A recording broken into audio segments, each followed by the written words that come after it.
Hello friends, today we repaired a Asus AMD motherboard. The motherboard was showing no display, so it was a simple problem and was showing the reset was generating.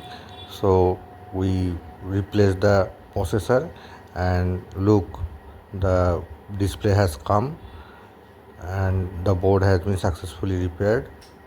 If you like this video, please like and share with your friends and subscribe to our channel. Thank you.